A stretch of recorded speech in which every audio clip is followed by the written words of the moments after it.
right? Never gonna. No. No, I'm no daredevil. Nope. I'm afraid of the water. Not going to any bullfights either. Welcome to PTI, boys and girls. In today's episode, the Wizards reportedly deal Bradley Beal. Fernando Tatis Jr. is crushing it in right field, and Shohei keeps people across the fence anymore, so who the hell knows? Less than a week after reports that the Wizards, your Wizards, were investigating the market for Bradley Beal, the team reportedly dealt him to the Phoenix Suns for Chris Paul, Landry Shamet, a bunch of second-round picks and a pick swap. Beal now joins fellow All-Stars Kevin Durant and Devin Booker. Tony, where does this put the Suns, and where does it leave your Wizards? Okay, so this was a straightforward salary dump by the Wizards. Right. They didn't want Bradley Beal anymore. They got nothing back. They got no quality players back. You say they got a bunch of second-round picks. You package them for something else. They don't really do anything for you, and I don't believe, maybe you do, because you're close with them, I don't believe Chris Paul will ever play a single minute for the Washington Wizards. They looked at Bradley Beal, and they said, you know, he's hurt a lot lately. We can't afford him. We don't win with him. We don't win any games. So let's get rid of him. Let's start from scratch. It's what they're going to do. And where does this leave them? It leaves them where they should be, like near the bottom. Bradley Beal may be great with Phoenix as a third or fourth option. He was not really particularly effective with the Wizards. What does it do for Phoenix? Mike, you and I talked about this. I was amazed that Kendrick Perkins went on television today and said Phoenix is the best team in the NBA. And I thought to myself, what? What are you talking about? At the moment, they got a lot of scoring. They don't have a point guard. You don't know that Booker can do this. You don't know that Beal can do this. Beal gets hurt a lot. Kevin Durant gets hurt a lot. Their center cannot handle Nikola Jokic at all. So how exactly are they better than Denver? Well, Tony, they don't even have I don't know that they're better bench. than Denver. I was interesting because I listened to J.J. Redick talk about this, and he loves the move as well. And I'm not going to say I'm skeptical. I just don't know where it leaves them, and I don't think they're finished. They may still trade Ayton, and they may need to get two bigs or a big and a wing for Ayton, Tony. I don't know, and maybe they don't know. Tony, the day of just slapping together super teams is pretty much over, but the Suns went in that direction because you're not going to be able to sustain it financially with the new model that has been collectively bargained by management and players. So that's not going to work for very long. It's like a year or two window. But, Tony, let me say this. Nobody can stop Joker. So don't stop pinning that on Ayton, okay? Nobody in this era who plays big man basketball can touch Ayton, period. There are no Shaqs.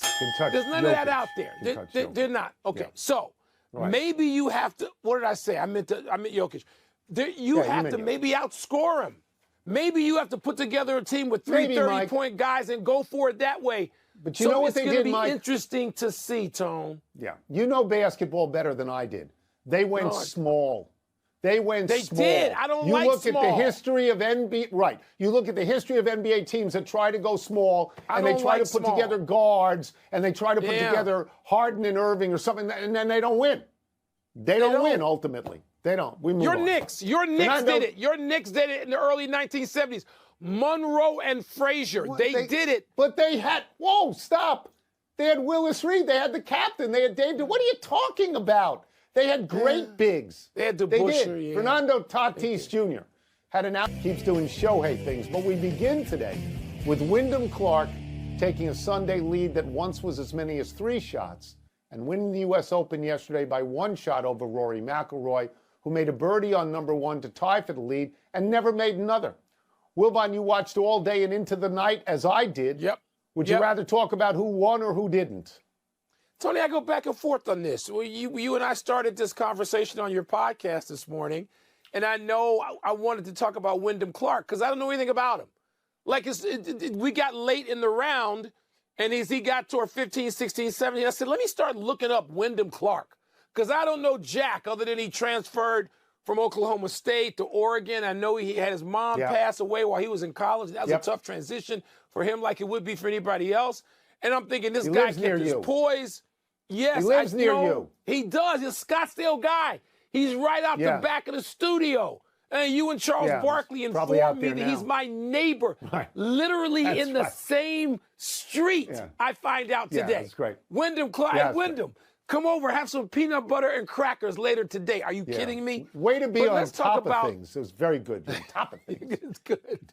Let's talk about who didn't win instead. I'm going to change up. Rory, Tony. Rory fascinates me. He fascinates me because he's still great. He's right there. He's right there at almost every major. He's in contention. He's hitting great shots. He's bombing the ball down fairways 370 yards at times.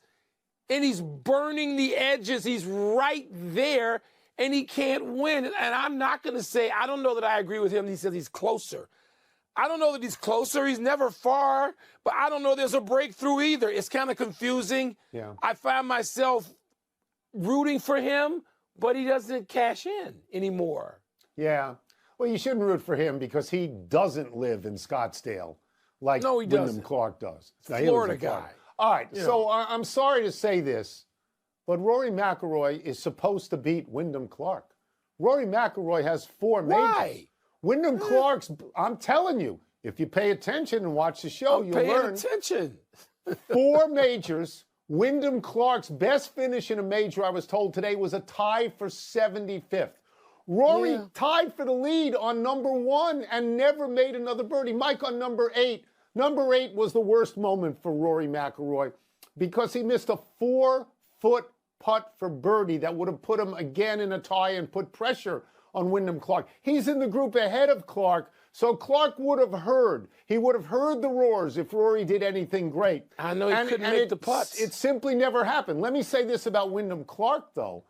He earned this. He was steady. He was deserving. He made great chip shots time after time after time. And as Rory's lag putting was tremendous because he was within inches of the cup, it never actually fell in. And Wyndham Clark's fell in. So he is deserving. Now, he may be a one-time winner. He may be sort of like Michael Campbell or Webb Simpson, but he was deserving in this moment, I thought. Yes, he was. Tony, that's why I can't say that. I can't say that Rory should have won. At one point, Rory had to win his first. And he must have beaten people in a field that included Tiger and Phil, and you can't say, well, they should have won it. It's close to 10 years since he has won a major. This happened at St. Andrews. He lost to someone who had not won a major before. He played well, but not well enough. A lot of guys don't get to 4. Most of them don't get to 4. Most don't get to 1. Most. Most don't. Man.